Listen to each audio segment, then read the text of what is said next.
ఒక రామ్నగర్ కాదు, సీతానగర్, జమఖానగూడ, లందగుట్ట అన్ని వార్డులలో సమస్యలు ఉన్నాయి.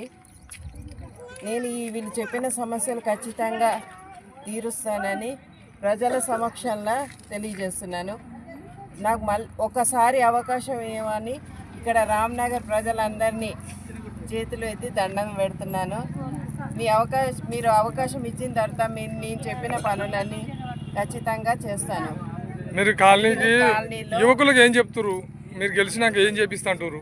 వాళ్ళు అడిగిన సమస్యలు కమిటీ హాలు, వినాయకుడి దగ్గర షెడ్ ఒకటి, అండర్ గ్రౌండ్ సీసీ రోడ్డు, ఒక ఆంజనేయ స్వామి గుడి ఉంది.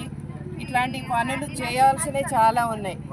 చాలామంది పెన్షన్స్ కోసము అడుగుతున్నారు. గతంలో 4,000 ఇస్తామని చెప్పారు. అసలు 2,000 భర్త చనిపోయిన వాళ్ళు చిన్న పిల్లలు ఉండి విడోస్ ఉన్నారు. కనీసం ఆ విడోస్ కన్నా 2,000 పెన్షన్ కూడా రాలేని ప్రభుత్వం ఉన్నది ఇప్పుడు.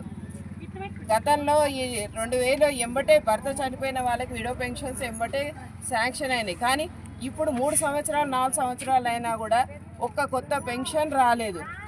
అట్లాంటి వాళ్ళకి పెన్షన్స్ మాత్రం తొందరగా రావాలని నేను ఎట్లాగన్నా మా ప్రభుత్వం వచ్చిన తర్వాత ఎట్లాగన్నా వస్తుంది. ప్రభుత్వం కారు గుర్తు మాత్రం కంపల్సరీ వస్తుంది. ఆ పెన్షన్స్ అనేవి చేస్తాను. ముఖ్యంగా వాటర్ ఫిల్టర్ మొన్న పైలశేఖర్ రెడ్డి సార్ వచ్చారు. తన నిధులతోని వాటర్ ఫిల్టర్ అనేది చేపించి ఫస్ట్ నాతోని రిబ్బర్ కటింగ్ చేయిస్తానని మా భారీ మెజార్టీతో గెలవాలి అని చెప్పి గెలిచిన తర్వాత ఫస్ట్ చేసే పని ఏంటంటే వాటర్ ఫిల్టర్, రిబ్బన్ కటింగ్, వాటర్ది.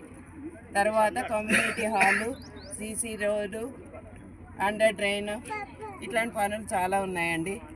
నేను ఎట్లాగైనా ఇట్లాంటి పనులన్నీ ఖచ్చితంగా చేస్తాను. ఇక్కడ వచ్చిన ప్రజలందరూ మా భారీ మెజార్టీతో గెలిపిస్తారు. ధన్యవాదాలు.